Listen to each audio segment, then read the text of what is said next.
Reading chord progressions. In our previous lesson, we learned extensively about reading, playing musical scales, and even delved into a few types of chords. In this lesson, you will learn about chord progressions.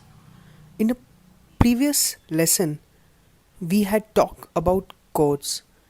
As a reminder, we said that chords are a combination of several notes played together. Chords are easy to learn and also provide a wider variation of sounds produced compared to just playing notes alone. Chord progression, just as the name suggests, refer to the sequence in which the chords are played in a song or any other piece of music. They provide the basis for harmonic playing. Different songs have different chord progressions. However, once you know how to play each chord there is, chord progression won't be such a hard task. That means you must first be able to identify and play various chords before you can proceed to chord progressions. If you have forgotten how to play chords, refer to our previous lesson on how to play chords and refresh your memory.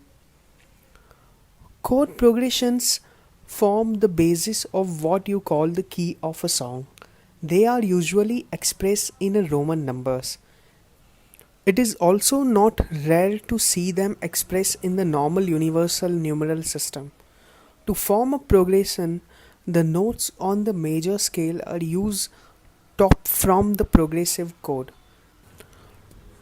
These notes are numerically represented as mentioned here.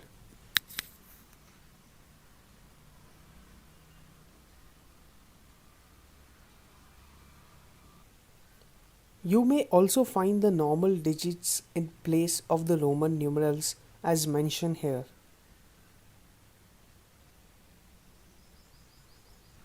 It is from this notes that chord progressions are made. For instance, in the key of C, the first, fourth, and fifth are major notes. To present that graphically, refer to the table mentioned here. The MAJ represents a major key, the MIN for a minor, and DIM for a diminished note. The sequence that appears with this key happens with all other major scales. So this is the formula by which you can formulate chord progressions of other keys. The main representation of progression is done by the number 145 or simply 145. If you use this progression and play the key of C, you would make progressions from C major, F major, and G major. There are other types of progressions. They are all used to play various types of music. They includes as mentioned here.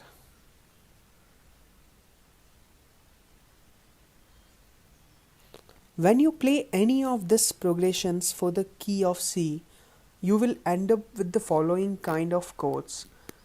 You can also always refer to this chart for quick reference as mentioned on the screen. Remember that this is only a representation of the key of C. Every other note has its own chord progression. The sequence is however the same, and to formulate them yourself is not a hard task. You will however need to practice them as much as possible so that you can play smoothly and even transpose when necessary without playing off key. We shall learn about transposing later on in this course. The different types of progressions are good for you to know. They are however not very necessary for you right now, as only the 145 progression is popular. For that, we shall list all the chord progression in every key that follow the 145 pattern.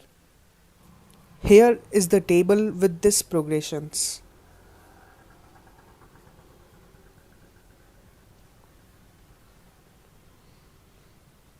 This chart will be very essential for you in reminding you of various progressions. You can also go ahead and formulate the progressions in the other types of progressions. Practicing on all of this will quickly lift you to an expert level.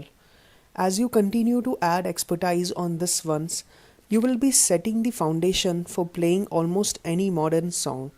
Most rhythm and blues, rock, or even gospel songs follow this progression. Later on in this course, you will learn about the blues piano. As for now, continue practicing on these progressions. Familiarize with the difference in tones and rhythm. Put into practice chord inversions as well. Chord progressions can also be inverted where you 4-1-4-5, you can play 1-5-4 or even 4-5-1. That will make your learning so enjoyable. The joy is in finding out a new technique by yourself. Additionally, a song may sound unique due to chord inversions. Try to play the same song in the original chords and also in the inversions and feel the difference. Learning different keys. In the previous lesson, we learned about chord progressions. In this lesson, you will learn about the different keys that you can play on a piano. We said that each bass note forms the basis for a chord progression, and that is what we call a key. For instance, the key of G means the chord progression is based on the G major chord.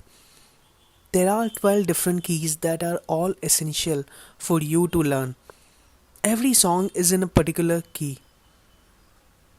It is what that defines the tone or bass of a song or any piece of music.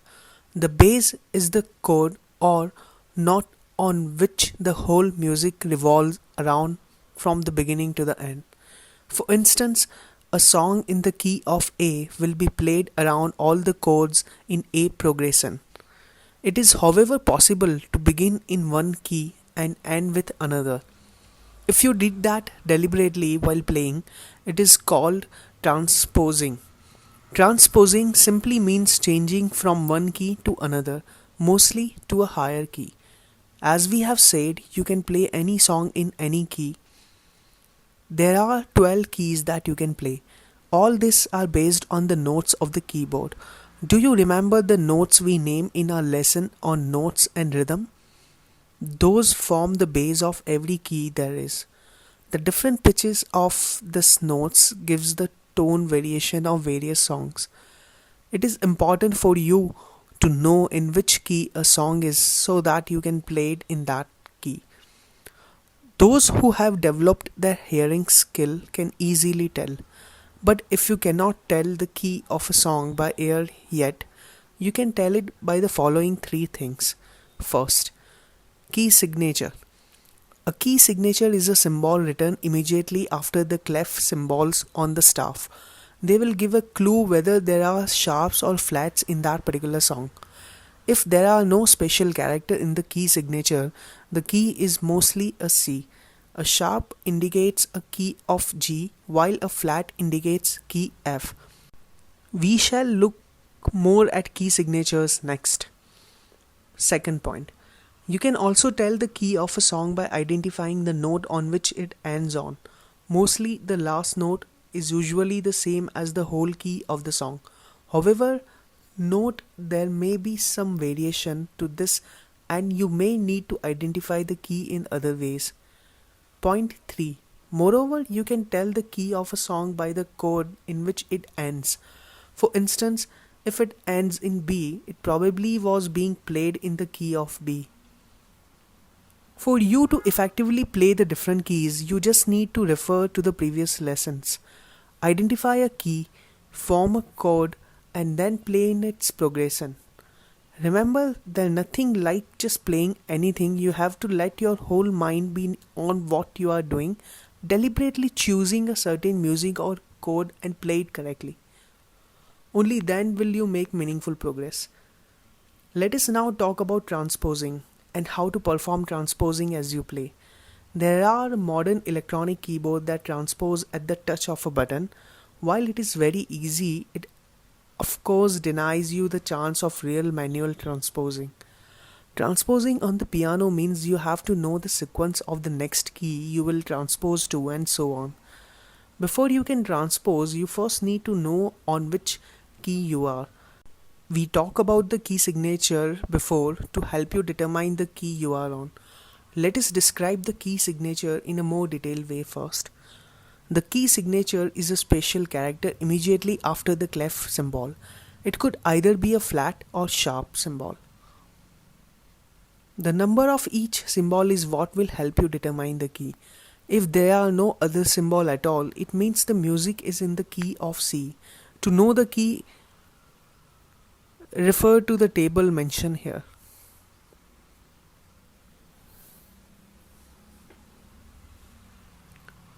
You may also find this table in a circular form. It is then referred to as the circle of fifths. Its purpose is to help you quickly know the key any music is written in.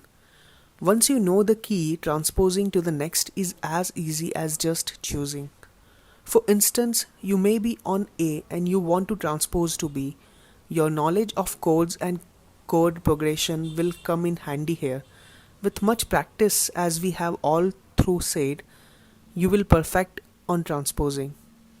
There are some people who transpose by the use of the circle of fifth, others transpose by moving chromatically. That is from one key, then a half step higher, and so on and on. You may choose either, but moving from one key to the next chromatically seems better for learning. Practice with both methods so that you will be conversant in all. You never know how the music on your first gig as a pianist might turn out to be. Exercise. You are now almost an expert. However, even experts need exercise. Nothing comes out of nothing, right? We really have to put effort so as to realize results. These exercises will help you in remembering the much you have covered in this section. Exercise 1. Reading chords progressions. Identify the various chord forming notes on your keyboard. Draw an outline of chord progressions and name each chord numerically. List the types of chord progressions. Formulate the chord progressions in each type of progression you have listed above. Play the chords as you have listed them in your progression. Identify a blues song and identify the type of chord progression. Can you be able to write it down and play it? Listen to yet another blues song. Write down the chord progression you hear in it. Play it as well. Do you note any similarities in the two songs? Play all the progressions you have learned in this course and note the difference in tones. Exercise 2. Learning different keys. Identify the 12 keys on your keyboard and name each one of them. Referring to previous lessons, formulate the chords of each key that you have identified. Play a simple song on each of the key using the progression it is presented in. For instance, if it is in the 1-4-5 progression, play it on every key on your piano. What difference did you note while changing from one key to the other? Observe your musical sheets and identify the key of each song written on it. Can you identify the 12 keys and their symbolic notation on staff? Read and interpret the circle of fifths. Try to identify the key of a song by noting the last note or chords it is written in. Does it correlate with the key signature?